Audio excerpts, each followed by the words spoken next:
El concurso de fondos de medios de comunicación social del Ministerio Secretaría General de Gobierno de la Región de Aysén y Roco TV presentan Cámara en Vivo. ¿Cómo están ustedes? Bienvenidos a Cámara en Vivo. Hoy día tenemos invitado al doctor Ramón Vergara, epidemiólogo del Hospital Regional, con quien vamos a conversar. Y ¿saben qué? Le vamos a preguntar todo eso, lo que ustedes quieren saber, que de pronto no conocemos todos los términos. ¿Qué es esto de la carrera de epidemiólogo? ¿Para qué sirve? Vamos a ver qué pasa, pero primero le vamos a dar el pase para que nos dé un saludo y bienvenidos a Roco TV. Muchas gracias por la invitación, gracias a Roco TV por estar acá, encantado de conversar sobre la epidemiología, la salud pública, qué significa esto, que de repente incluso cuesta pronunciar muchas veces esta especialidad o esta disciplina, así que muchas gracias por la invitación. Doctor, vamos enseguida a preguntarle, una persona que quiera seguir esta disciplina, epidemiología, ¿qué significado tiene y cómo se trabaja? Bueno, la epidemiología es una disciplina que constituye, digamos, que también constituye una, podríamos decir, una subespecialidad dentro de las especialidades médicas, ¿ya? En realidad, pero eso no implica que cualquier profesional de la salud pueda hacer epidemiología. De hecho, hay muchos profesionales que no son médicos y que también hacen epidemiología, y muy bien, digamos. Es una disciplina que requiere mucho estudio, que requiere mucha práctica, y bueno, y se relaciona mucho con la salud pública. Es una rama de la salud pública, podríamos decir, o es uno de los pilares de la salud pública. Yo, por ejemplo, soy médico y después me gustó el bichito de la salud pública y fui a estudiar la especialidad médica de salud pública. Y uno de los ramos más importantes o pilares de mi especialidad médica, que dura 3 años, ¿ya?, es justamente la de epidemiología, ¿ya? De hecho, también hay magíster en epidemiología en las universidades, también hay diplomados en epidemiología. Esa es más la parte teórica, pero cuando uno llega después a la práctica, digamos, a los hospitales, ya como que cambia un poco el tema, se profundiza, digamos, el área ya más aplicada, y lo que implica, digamos, enriquecer un poco el conocimiento teórico que uno tiene. Por ejemplo, la epidemiología, una de las cosas que busca es poder buscar o medir aquellos factores causales o variables que están alrededor de una enfermedad o que pudieran estar relacionadas con una enfermedad.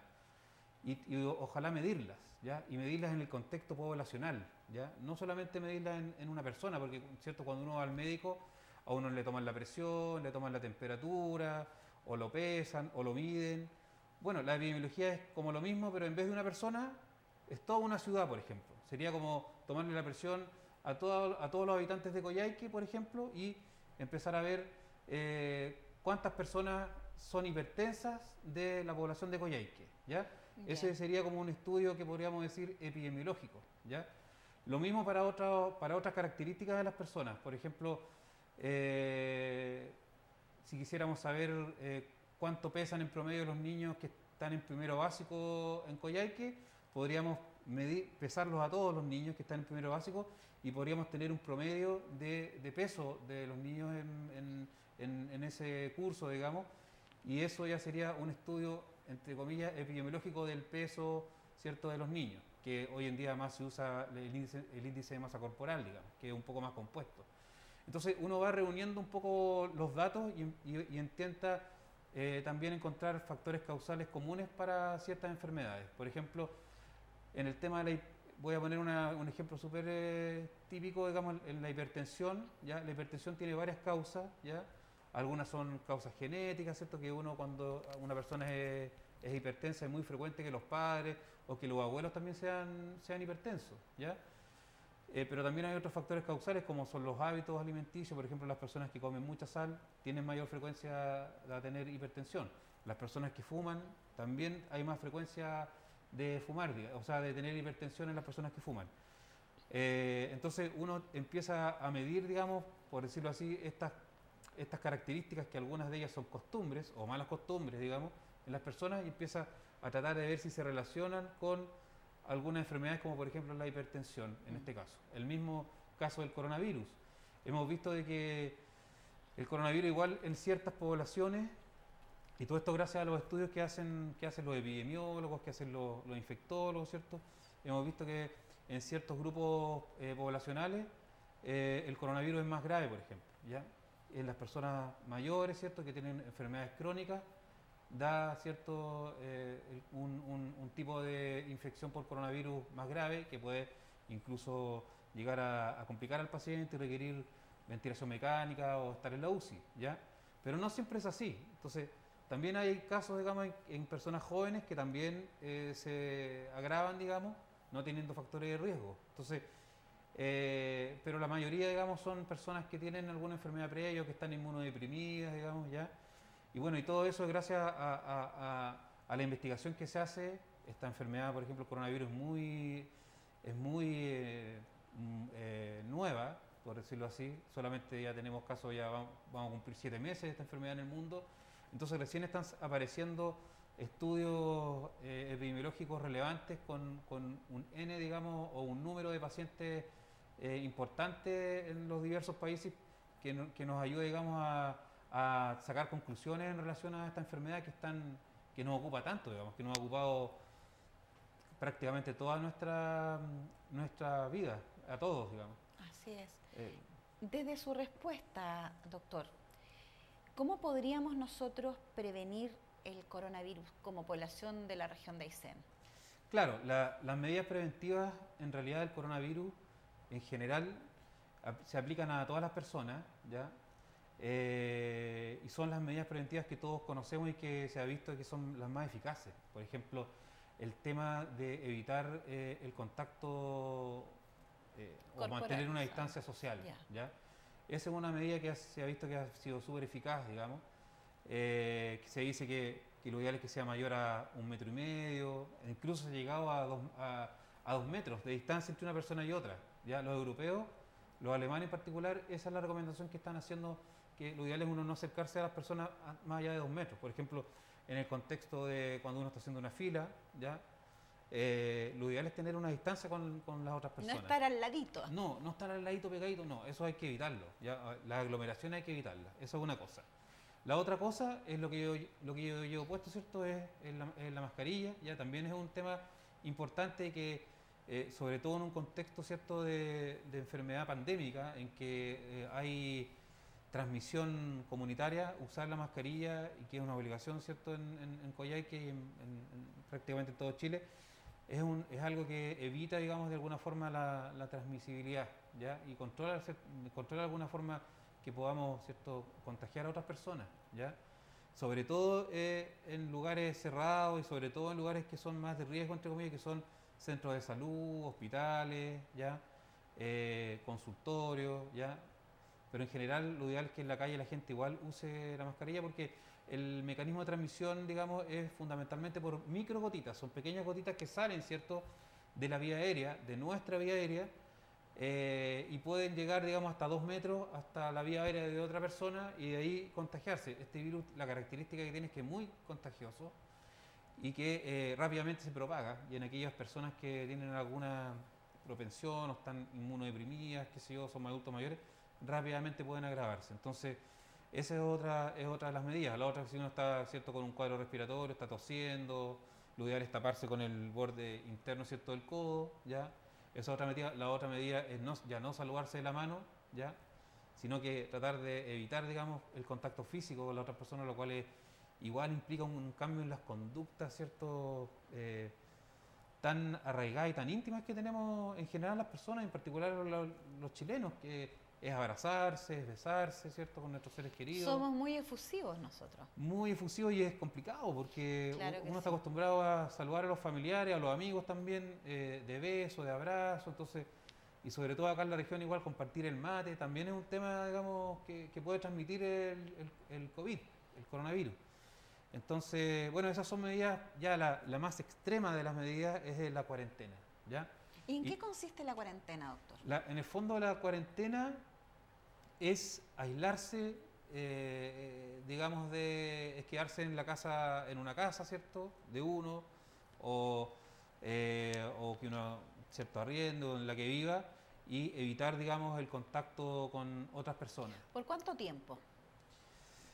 Ya, lo que pasa es que hay una cuarentena que es, que es una cuarentena entre comillas médica, y hay un aislamiento también que es médico, que es para el tema del aislamiento, es para las personas que tienen coronavirus, ¿ya? Que son COVID positivos y que tienen que guardar un aislamiento, digamos, de 14 días, que esto puede ser incluso en el hospital, ¿ya? Si es que la persona tiene indicación de hospitalización, puede ser también en una residencia sanitaria, si es que no puede guardar aislamiento en su domicilio porque vive con guaguitas, ¿cierto? Vive con adultos mayores, que puede ser de riesgo. Entonces, ahí lo ideal es que sea en una residencia sanitaria.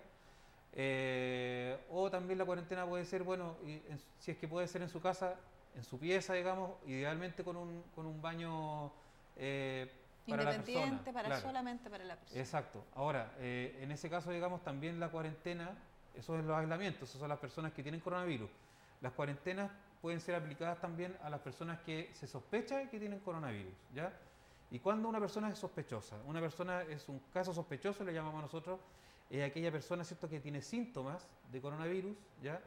Por ejemplo, fiebre, por ejemplo, tos, dificultad para respirar, y hasta hace poco se ampliaron, digamos, los síntomas. Ahora son muchos síntomas, puede ser dolor abdominal, dolor de cabeza, escalofrío, perder el gusto, perder el olfato, ¿ya? También pueden constituir síntomas. Entonces, si una persona tiene esos síntomas, constituye un caso sospechoso y tiene que acudir al servicio de urgencia, ¿ya? Y el médico de urgencia, ¿cierto?, es el que confirma o no si es que es un caso sospechoso. Si es un caso sospechoso, hay que tomarle una muestra, ¿cierto?, que se llama hisopado, ¿ya? Que es un hisopado nasofaringeo, una muestra nasofaringea y una muestra también orofaringea, que se toma con una tórula, ¿cierto? Y esa muestra, ¿cierto?, se va al laboratorio y se procesa en nuestro laboratorio de Coyhaique, y tenemos, digamos, lo que se llama un procesamiento de una técnica que se llama PCR, ¿ya? Y con eso podemos saber si ese caso sospechoso es o no es, digamos, un caso de coronavirus, de COVID-19. Y lo otro son, ¿cierto?, los contactos estrechos, ¿ya?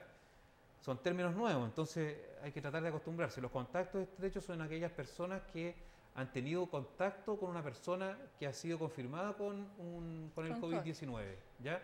Por ejemplo, personas que, sin saberlo, obviamente que la persona era positiva, porque muchas veces no se sabe, a veces no tienen síntomas, las personas con coronavirus viven en la misma casa. Por ejemplo, la señora, los hijos. Resulta que la persona se sintió mal, va a la urgencia y porque tiene síntomas de dolor de garganta, tos, ¿ya? Y resulta que al día siguiente le informan que es coronavirus, que es un coronavirus, digamos, que es un COVID-19. Y retrospectivamente, ¿cierto?, se hace una investigación epidemiológica y se ve, ¿cierto?, con qué personas él tuvo contactos estrechos, ¿ya? Que constituyen personas que hayan dormido en la misma casa, que hayan estado más de 15 minutos con la persona sin la protección personal adecuada, ¿ya?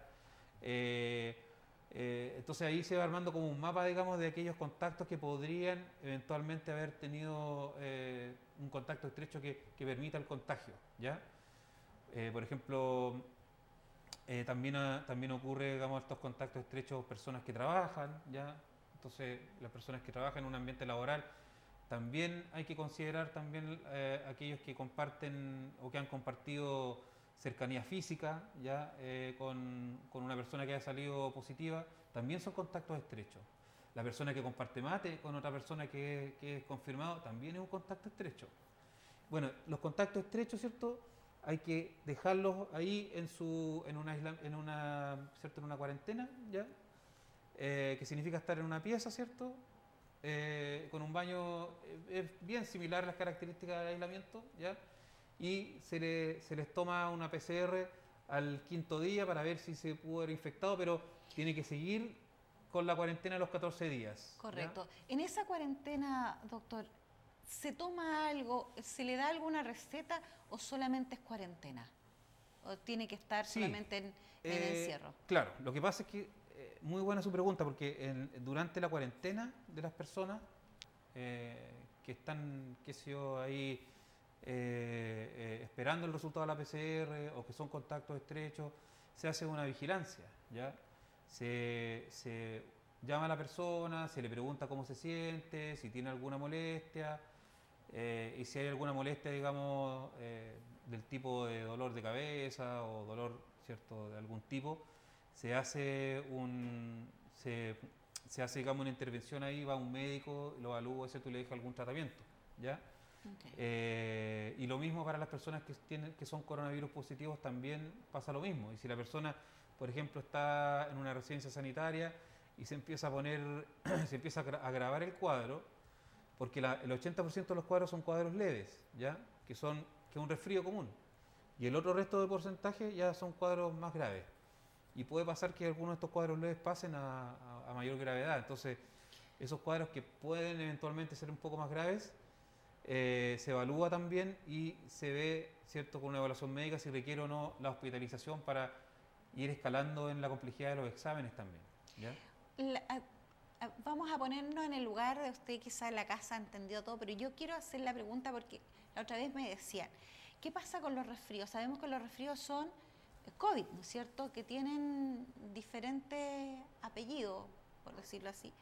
Y son resfríos porque la temperatura, porque aquí, porque allá, pero son sospechosos también de COVID, ¿o me equivoco? Sí, lo que pasa es que la mayoría de los resfríos comunes efectivamente son provocados por tipos de coronavirus, vamos a decir. Sí. Este coronavirus es un coronavirus nuevo que apareció en diciembre, ¿cierto?, en China, ¿ya? Y los coronavirus antiguos, vamos a decir, son los que producen más frecuentes resfríos comunes, ¿ya? Si una persona tiene síntomas de resfrío, por ejemplo, no necesariamente tiene un coronavirus COVID-19, puede tener un coronavirus de los antiguos. De los antiguos. ¿Ya? O sea, no todas las personas resfriadas... Usted me corrige, por favor. Yo hablo desde la ignorancia. ¿Sí? ¿Puede una persona arrojar un falso positivo? Es difícil, pero puede ser. Ya. Es difícil porque los falsos positivos implican, ¿cierto?, que puede haber un error en el laboratorio, ¿ya? Y en general los laboratorios que tenemos en Chile, que están aprobados por el ISP, que es un organismo, ¿cierto?, técnico de alta calidad, digamos, que aprueba todos los laboratorios en nuestro país, tanto privados como públicos, nos aseguran de que no existan, digamos, falsos positivos, ¿ya? Pero puede ocurrir, digamos, puede ocurrir. Es más frecuente que aparezcan falsos negativos, ¿ya? Ok. Eso es más frecuente, porque una persona puede tener síntomas, ¿ya? Pero si uno le toma, por ejemplo, la PCR los primeros días de infección o de contagio, puede salir negativo en esa ventana, ya que puede ser entre 1 a 3 días hasta 5 días. Ahí puede salir negativo. Se dice que por eso que es mejor tomar una PCR después del 5.º día. Algunos dicen incluso del 8.º día. Es bien variable, ¿ya? Es bien variable, pero también puede salir un resultado negativo porque todavía está en periodo de ventana. Eso podría leerse como un falso negativo, siendo que un paciente que está con síntomas, que tiene a lo mejor un escáner de tórax sugerente de COVID. Entonces, por eso que los pacientes que uno ve y que hospitaliza y los médicos, ¿cierto?, sospechan, se les repite también el examen, porque siguen con clínica en el hospital de que pudiera ser un coronavirus. Por ejemplo, siguen con tos, siguen con fiebre, entonces el examen sale negativo y además se informa un escáner de tórax sugerente también de coronavirus. Entonces el clínico todavía tiene la sensación de que pudiera ser coronavirus, ¿ya? Se vuelve a repetir el examen y también puede volver a aparecer como negativo, ¿ya? Que son características también que tiene el examen de la PCR, que no es 100% sensible. También hay un rango, digamos, de que puede dar negativo, ¿ya? Son cosas de la medicina que no siempre son así como tan matemáticas, ¿ya? Son 2 más 2 ahí no es 4, no. por ningún motivo. Exactamente. ¿Por qué le preguntaba? Porque nosotros conversamos con muchos ciudadanos, nuestra querida comunidad nos hace partícipe de sus problemas. y un señor que nosotros le creemos y que es muy, o sea, que no sabemos quién es, nos dice primero, arrojó que sí tenía COVID y luego, en forma particular, tanto las 2 veces, y luego se hizo el siguiente examen y arrojó que no tenía COVID. Por eso fue la pregunta claro. que... Lo que pasa es que hay diferentes exámenes igual. Ya. Está la PCR y también está las inmunoglobulinas o serología. Ya. Entonces, la serología, que son las IgG o IgM, que se llaman, esas de repente pueden dar positivas o pueden estar presentes, siendo que ya la PCR puede ser efectivamente negativa, ¿ya? Porque la serología o las inmunoglobulinas aparecen después, digamos, del cuadro más agudo, ¿ya? Y eso puede ocurrir. Son para diferentes cosas. Ya. ¿Cómo podríamos nosotros enfrentar ahora? Hay un desconfinamiento, ¿no es cierto? Hay una invitación, obviamente con prudencia, hay un 25% que se abre de posibilidades para que haya un poco de movimiento, porque no vamos a decir un 25 dista mucho de un 100 o de un 75%. Por lo tanto, ¿cómo usted ve esto? ¿Y de qué forma podemos enfrentarlo?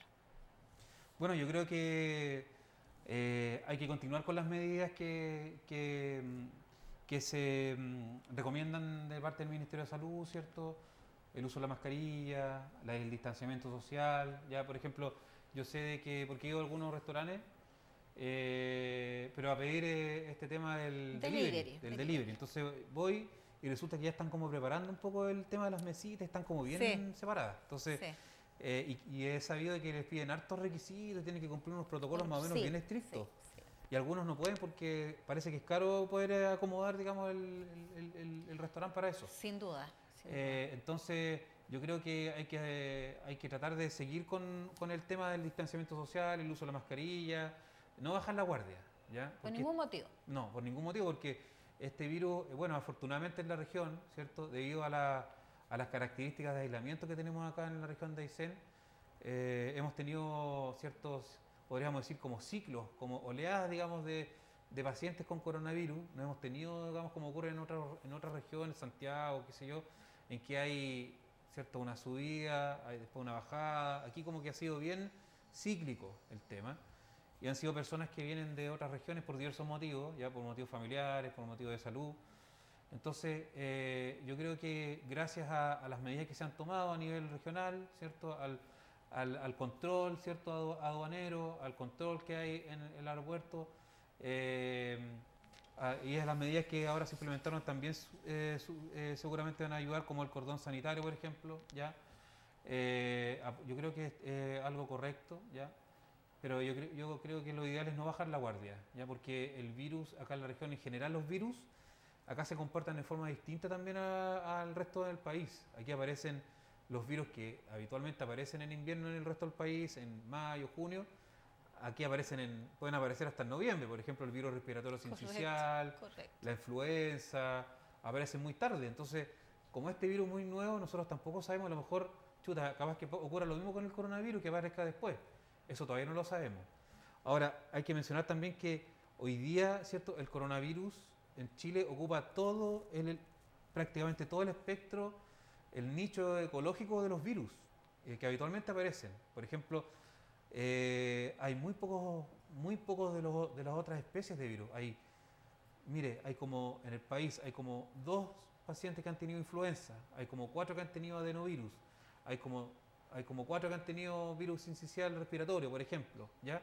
Pero coronavirus tenemos por todos lados, miles. Entonces, el coronavirus vino a ocupar un espacio y no deja que ningún otro virus aparezca. Ahora, eso implica que las medidas que se están tomando para el coronavirus, ¿cierto?, como las que mencioné y las voy a repetir: lavado frecuente de manos, distanciamiento social, o usar la mascarilla, si al toser, ¿cierto?, estornudar hay que cubrirse el codo, ¿cierto?, o sea, la boca o la nariz con el lavado interno del codo, también sirven para los otros virus. Y también, digamos, el tema de que estemos confinados también ayuda a que haya menos propagación de virus. Entonces, mi teoría, esto es una teoría mía, es que no vamos a tener probablemente pics de otros virus, tanto a nivel nacional como a nivel local, si es que se continúan, digamos, con estas medidas que se están tomando, ¿ya? O sea, igual invitar, ¿no es cierto?, a la comunidad a ser responsable individualmente, ¿no es cierto?, independiente que las autoridades sanitarias, tanto sociales y todo, todos nos recomiendan que nos cuidemos, pero también depende también de uno, ¿no es cierto? Sí, depende de uno, pero igual es importante, ¿cierto?, el rol que podamos tener en forma colectiva, digamos, ¿cierto?, a través de la autoridad sanitaria, ya es muy relevante el rol de la Seremi de Salud en esto, digamos, para poder educar, ¿cierto?, y para poder hacer las recomendaciones que correspondan, ya, y también es una responsabilidad, ¿cierto?, de todos los que trabajamos en salud, poder educar a la gente, poder cuidarnos nosotros también, ya, porque muchas veces, claro, ocurre de que también nosotros dentro del hospital hemos tenido casos, entonces tenemos que nosotros dentro del hospital también seguir nuestros protocolos. Nosotros hemos trabajado mucho como hospital para prepararnos ante cierto Y se el agradece, coronavirus. se agradece. Y bueno, y gracias también a que hemos tenido, ¿cierto?, yo diría una gran organización, ¿ya? Y gran apoyo también de todo el equipo profesional que está en el hospital, desde los médicos, las enfermeras, las matronas, ¿ya? Todos los profesionales, el director, el subdirector médico, yo creo que han hecho una gran labor en el hospital. Se han comprado ventiladores mecánicos, ya se ha gastado la plata que no se tiene, digamos, para estar preparados, digamos, a una catástrofe. Entonces,